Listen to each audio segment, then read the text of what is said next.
Hi, good morning, good afternoon, good evening, wherever you're watching me today. My name is Peter Az. Welcome back to Invest with Peter Az. So today I'm going to be talking about why Russia's sanction is going to affect your portfolio at this point because Russia. So whatever they produce in Russia is not going to be coming out from that territory any longer, which has been using for a while now and all that stuff. So we're going to be going in there. But before then, I quickly want to summarize what happened on last week where Jerome Powell was in front of the senator and all that stuff, what he said that made the market to ease a little bit and all that stuff. So the first thing he said, well, he gave us the direction of what is going to be happening next week. Next week they're going to be raising rates. So he said we're going to be having 25 base points. So market was like, yep, that's been priced in. Thank you very much. We will take that. So market went up as a result of that. So 25 base point, that's what he said. So there's not going to be any rock pull on that. Well, before I go in, my name is Peter Az. Please, if you've not subscribed, please kindly do support the platform, support the my YouTube channel, let it grow, and maybe somebody's out there who's looking for this information. The more you subscribe, the more you comment, you push this channel all around, and somebody's going to be very happy seeing this information. So now let's go into details, right? So that's first thing that Jerome Powell said that makes the market to ease up a little bit, 25 base point. And he said they're going to be watching closely what is happening in Russia because that is a big one. The geopolitical issue going on there is still driving the market north. So that's what they're going to be looking at as that's like a monitoring issue that they're going to be checking with every bit of information coming back from there. So last week Thursday when Russia invaded Ukraine, market went down almost 3%.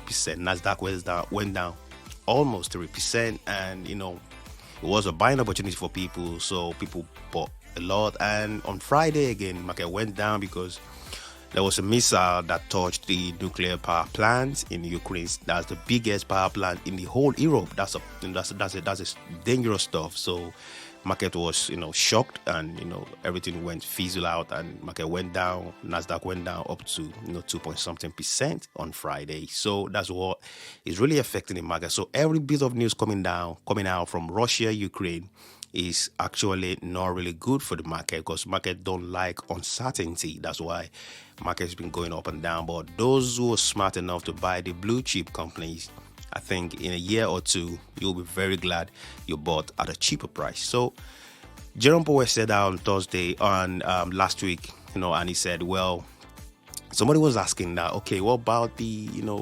people using cryptocurrency, Bitcoin and all that stuff? What do you think? Because crypto is going to be, because they learned that Ukraine is using crypto and people sending money through these, all this, these ways and all that stuff to help the people in the front line and all that. So because this bank is not working anymore, so the quickest means to get money from people, donation, is through cryptocurrency. So Jerome Powell was saying, well, it's good, his ass is good and the bad side. And people were asking, okay, how are we going to be regulating this? Because now Russia has been sanctioned and people in Russia, they've been buying Bitcoin, Solana and all this stuff, and it was driving cryptocurrency nuts. So is that not a means of escaping the sanctions? So Jerome Powell was asked this, and he said, well, there's nothing they can do about it because the only thing they can do is each country to have CBDC, US, digital currency and all that stuff. And even if when this US, the CBDC goes on and people buying it, they're still going to be buying the speculative, cryptocurrency, which that's what he call it, like cryptocurrency.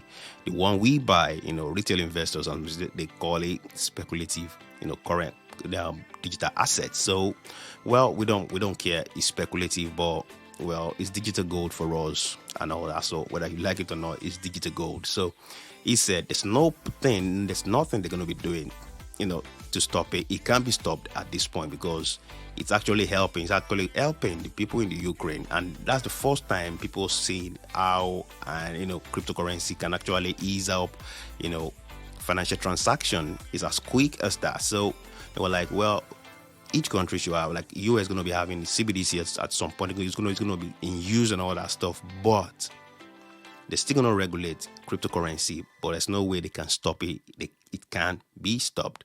So he spoke about the, somebody asked again about the energy crisis that's happening, that how is the sanction on Russia not going to affect, the energy production and all that stuff. He said, well, the theory of supply and demand still works, but guess what? That's not what I'm talking about today. I'll be talking about how these sanctions will actually be affecting your portfolio.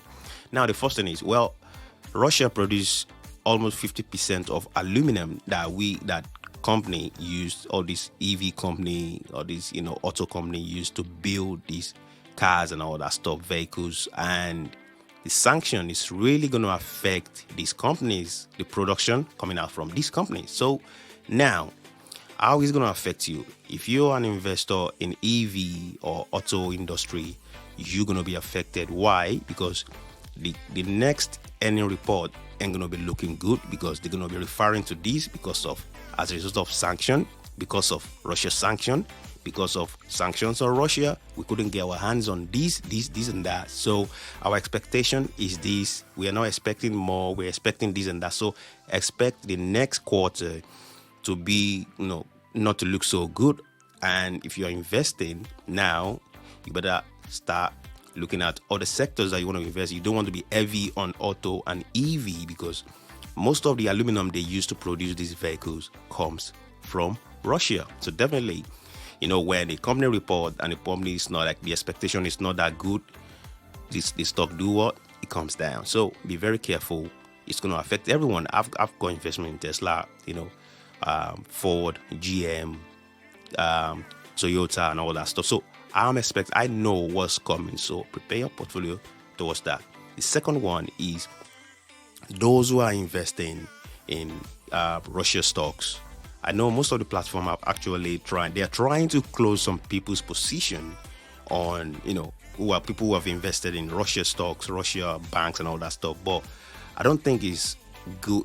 It's not in their power to close people's positions. But the only thing they can do is to stop you from investing or selling, or shorting Russia stocks. But those who have invested in it, well, even if you lose all your money, they're still not allowed to close your positions, right? So if you're invested in Russia company and Russia energy company, expect the worst to come, all right? Except you close it at loss, because most of it has gone down like 90-something% now. I know people who invested in Russia banks and all that stuff, they've lost like 95%, 97% of their position. So expect the worst to come, all right? So that's one thing. Another one is the reopening places like the airline, the holiday. Airbnb has like closed all their openings in Russia, sort of that. So most of these energy tech company, also all these sanctions, everybody's sanctioning Russia left and right. So those reopening places are going to be constrained to some levels. So people who are invested in airlines, the production of airplanes, maybe Airbus or Boeing, if you invested in those places, well, you need to be very careful, because they're still going to need aluminum to build all these planes and all that stuff. The component they use to build all these things mostly comes from Russia. So this is going to affect you as well. Don't think, let's sanction them, let's sanction Russia. Yeah, they deserve to be sanctioned, but expect it to reflect in your portfolio as well. So that's why you prepare yourself towards, some other sectors that is not relating to Russia, or that is not going to need any Russia issues around your investment. So that's that. So, and how is it going to affect the holidays? Well, people are not going to be flying, because remember what happened in Ukraine in 2014 when a civilian plane was downed by a missile from whoever that shot the plane down. So people will be scared to fly around, because there's no fly zone. Russia is telling so many countries, well, if you're going to do what, we're going to reciprocate. So no fly zone in our territory as well. So if any plane goes through Russia, airways or something like that, well, expect the worst. So people are not going to be flying a lot. So expect all these holidays, people are not going to be flying. So if you're invested in reopening plays, you need to be very careful as well. Airlines, be very careful. They're not going to the reports are not going to be good. next quarter. So have that at the back of your mind, right? So, and also the energy, people well expect, because most of the energy and gas that comes from Russia, it goes to so many countries. People are just realizing how important Russia was. I won't say was before this crisis, right? Most countries, they actually import Russian gas, energy, oil, and all that. But the airlines are going to increase their ticket fee now, because they will say, well, we're spending more money to get our hands on, the gas, to fill our plane and all that stuff. The petrol. Well, I'm not going to beat about the bush. Let's just hope for the best, because missile hitting nuclear power plant, this and that, is not good for the stock market, and it's not good for anyone. All right, it's not good for anyone. So hopefully they come round table and sort the issue out, because people are dying, innocent souls are dying, which is not supposed to be. Let's just pray and hope things turn around for better, right? Guys, I've come to the end of this video. I remain Peter Hart. Please, if you've not subscribed, kindly do that now, and I'll see you on the next one. Bye.